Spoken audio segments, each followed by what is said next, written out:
ونصلي على رسوله الكريم اما بعد بسم الله الرحمن الرحيم عن ابي هريرة رضي الله تعالى عنه قال قال رسول الله صلى الله تعالى عليه وآله وسلم إياكم والظن فإن الظن أكذب الحديث ولا تحسسوا ولا تجسسوا ولا تناجشوا ولا تحاسدوا ولا تباغضوا ولا تدابروا وكونوا عباد اللہ تعالی اخوانا او کما قال علیہ الصلوۃ والسلام۔ انتہائی واجب الاحترام سامعین گرامی، رسول اللہ صلی اللہ تعالی علیہ وآلہ وسلم نے جس طرح مسلمانوں کو باہم محبت و ہمدردی کا برتاؤ کرنے کا اور ایک جسم ایک جان بن کر رہنے کی تاکید ارشاد فرمائی، اسی طرح اس کے خلاف برتاؤ کرنے، مثلاً ایک دوسرے کے ساتھ بدگمانی رکھنے، بے تعلقی قائم کرنے، ایک دوسرے کی مصیبت کے اوپر خوش ہونے، ایک دوسرے کو ایذا اور تکلیف پہنچانے اور حسد اور بغض رکھنے کی سخت مذمت اور انتہائی تاکید کے ساتھ رسول اللہ صلی اللہ علیہ وآلہ وسلم نے ممانعت فرمائی ہے۔ تو اسی حوالے سے صحیح بخاری اور مسلم کی ایک روایت میں نے آپ احباب کے سامنے عرض کی ہے، جس میں آپ علیہ الصلوۃ والسلام نے ارشاد فرمایا کہ پہلی بات آپ نے یہ ارشاد فرمائی کہ ایاکم والظن، آپ نے فرمایا کہ تم دوسروں کے متعلق بدگمانی کرنے سے بچو، فإن الظن أكذب الحدیث، اس وجہ سے کہ بدگمانی یہ سب سے جھوٹی بات ہے۔ میں اور آپ ایک دوسرے میں ہمارے معاشرے کے اندر یہ جو بات چلتی ہے کہ بلا وجہ ہی، بغیر کسی وجہ سے ہی ایک دوسرے کے بارے میں یہ رائے قائم کر لینا کہ فلاں آدمی نے میرے بارے میں فلاں بات کی ہے، حالانکہ اس نے کوئی بات کی بھی نہیں ہوتی، اور یہ بدگمانی ہم آپس میں ایک دوسرے کے ساتھ کرنی شروع کر دیتے ہیں۔ تو اس سے اللہ کے نبی صلی اللہ تعالی علیہ وآلہ وسلم نے تمام لوگوں کو منع فرمایا ہے۔ اور دوسری بات آپ علیہ السلام نے یہ ارشاد فرمائی ہے، فرمایا کہ ولا تحسسوا، آپ نے فرمایا کہ تم ایک دوسروں کی کمزوریوں کو تلاش کرنے میں نہ لگے رہا کرو۔ آج ہمارے معاشرے میں یہی ہوتا ہے کہ ایک مسلمان دوسرے مسلمان کی کمزوریوں کو تلاش کرنے کی ٹو میں لگا رہتا ہے کہ کس وقت کون سی کوئی خرابی وہ میرے ہاتھ میں آ جائے تو میں اس آدمی کو ذلیل کرنے کا مجھے موقع مل جائے گا۔ تو اس بات سے بھی اللہ کے نبی صلی اللہ تعالی علیہ وآلہ وسلم نے ہمیں منع فرمایا ہے، بلکہ آپس میں ایک دوسرے کے ان عیوب کو تلاش کرنے کی بجائے ہم آپس میں ایک دوسروں کی خوبیوں کو تلاش کریں۔ اگر میں نے اور آپ نے عیب تلاش کرنے ہیں تو اپنے عیب تلاش کریں، اگر خوبیاں تلاش کرنی ہیں تو اوروں کی خوبیوں کو ہم تلاش کریں۔ ہم اپنے آپ میں جس طرح کہتے ہیں کہ آپ اپنے منہ ہی میاں مٹھو بننا، میں اور آپ اپنی تعریفوں کے پل باندھتے رہتے ہیں اور اوروں کے متعلق ہماری رائے یہ ہوتی ہے کہ فلاں آدمی یہ ٹھیک نہیں ہے، اس کا باپ ٹھیک نہیں تھا، یہ بھی ٹھیک نہیں، اس کی آنے والی نسلیں جو ہیں وہ بھی ٹھیک نہیں ہو سکتی۔ تو اس چیز سے اللہ کے نبی علیہ الصلوۃ والسلام نے منع فرمایا ہے، ہم اوروں کے عیوب کو نہ دیکھیں، ہم اپنے عیوب کو دیکھیں۔ اور ایک روایت میں یوں آیا، اللہ کے نبی صلی اللہ علیہ وآلہ وسلم نے ارشاد فرمایا کہ تم اوروں کے عیبوں کے اوپر پردہ ڈالو، اوروں کے عیبوں کے اوپر پردہ تم ڈالو گے تو اللہ تبارک و تعالیٰ بھی تمہارے عیوب کے اوپر پردہ ڈالیں گے۔ اگر میں نے اور آپ نے اوروں کے عیبوں کو تلاش کیا، اوروں کی کمزوریوں کو تلاش کر کر آگے ہم نے اس کی تشہیر شروع کر دی تو حضور علیہ الصلوۃ والسلام نے ارشاد فرمایا کہ اللہ تبارک و تعالیٰ بھی پھر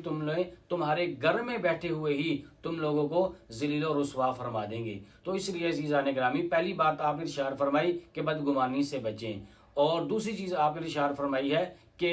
اوروں کی کمزوریوں کو تلاش مت کرو، اس چیز سے بھی مجھے اور آپ کو بچنا ہے۔ اور تیسری چیز آپ علیہ الصلوۃ والسلام نے یہ ارشاد فرمائی ہے کہ ولا تجسسوا، تم ایک دوسروں کی جسوسیاں بھی نہ کرو۔ آج ہمارے ہاں یوں ہوتا ہے کہ ایک گھر والے دوسرے گھر والے کی، ایک بھائی دوسرے بھائی کی، اگر ڈبل سٹوری ہے اوپر والے نیچے والوں کی، نیچے والے اوپر والوں کی، یوں ان کی جسوسیاں کرتے رہتے ہیں کہ آج ان کے گھر کون آ رہا ہے، آج ان کے گھر میں کون سی چیز پکی ہے، اور یوں اس طرح کی ہمیں اس چیز کا ذرا برابر بھی فائدہ نہیں ہونے والا، نہ دنیا کے اعتبار سے کوئی فائدہ ہے نہ آخرت کے اعتبار سے کوئی فائدہ ہوگا۔ یہ محض جسوسیاں کرنے سے یہ آپس کے تعلقات یہ خراب ہوتے ہیں۔ اور جاسوسی کرنے کی وجہ سے جیسے آپس کے تعلقات خراب ہوتے ہیں، رشتہ داریاں خراب ہوتی ہیں، اور بے جا اپنے آپ اپنے اندر ہی اندر یہ آگ لگانے والی بات ہے۔ بھائی آگے والا گھر جو ہے وہ جو مرضی کرے اپنے گھر کے اندر، اس کا ٹھیکہ میں نے اور آپ نے نہیں اٹھا رکھا۔ تو اگر ہم نے اصلاح کرنی ہے تو پہلے ہم اپنی اصلاح کریں، اپنی اصلاح کے بعد پھر ہم اپنے اہل و عیال کی اصلاح کریں، ان کی اصلاح کے بعد پھر اگر ہم اللہ رب العزت کی طرف سے ہمیں مزید توفیق مل جائے پھر اوروں کی اصلاح کے چکر میں ہم پڑیں۔ ہم اپنی اصلاح کرتے نہیں، پہلے دوسروں کی اصلاح کے چکر کے اندر ہم پہلے سے ہی پڑ جاتے ہیں۔ تو دیکھیں اللہ کے نبی علیہ الصلوۃ والسلام نے اس ایک روایت میں جو تیسری چیز ارشاد فرمائی ہے کہ تم آپس میں ایک دوسرے کی جاسوسیاں نہ کیا کرو، اور چوتھی چیز آپ علیہ الصلوۃ والسلام نے یہ ارشاد فرمائی کہ ولا تناجشوا، آپ نے ارشاد فرمایا کہ ایویں بے جا ایک دوسرے سے آگے بڑھنے کی ہمارے اندر ہوس پڑ چکی ہے۔ اگر اللہ تبارک و تعالیٰ نے مجھے کوئی نعمت عطا فرمائی ہے تو دوسرا آدمی کہے گا کہ میں اس سے یہ نعمت لے لوں، اگر کسی اور کو اللہ نے نعمت عطا فرمائی ہے تو تیسرا آدمی اس کے چکر کے اندر پڑ جائے گا، اگر یہ نعمت اس کو ملی ہے یہ نعمت مجھے بھی ملنی چاہیے تھی، اور اس کو چاہے ملے یا نہ ملے یہ نعمت مجھے ضرور ملنی چاہیے۔ تو عزیزان گرامی ایسا ہرگز نہیں ہونا چاہیے۔ اگر اللہ تبارک و تعالیٰ نے کسی کو کوئی نعمت عطا فرمائی ہے تو ہمیں اس کے اوپر خوش ہونا چاہیے، ہمیں اس کو مبارکباد پیش کرنی چاہیے، اور ہمیں چاہیے کہ ہم اللہ تبارک و تعالیٰ سے وہ نعمت مانگیں اور اس کی نعمت کی طرف ہمارا دھیان نہیں ہونا چاہیے۔ تو یہ آپس میں ایک دوسرے کی ہوس میں آگے بڑھنا، اس سے بھی اللہ کے نبی علیہ الصلوۃ والسلام نے منع فرمایا ہے۔ اور اللہ تبارک و تعالیٰ نے یہ بات ارشاد فرمائی کہ الہاکم التکاثر حتی زرتم المقابر، اللہ پاک فرماتے ہیں کہ تمہیں اس چیز نے ہلاکت کے اندر ڈال دیا ہے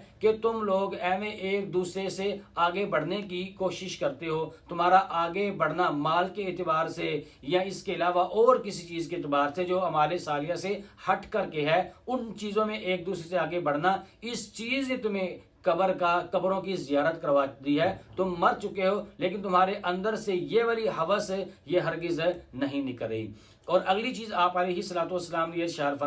فرمایا کہ ولا تحاسدوا ولا تباغضوا، فرمایا کہ آپس میں ایک دوسرے کے ساتھ حسد نہ کرو، آپس میں ایک دوسرے کے ساتھ بغض اپنے دلوں کے اندر پال کر نہ رکھو۔ نبی پاک صلی اللہ تعالی علیہ وآلہ وسلم نے ایک اور موقع پر یہ بات ارشاد فرمائی،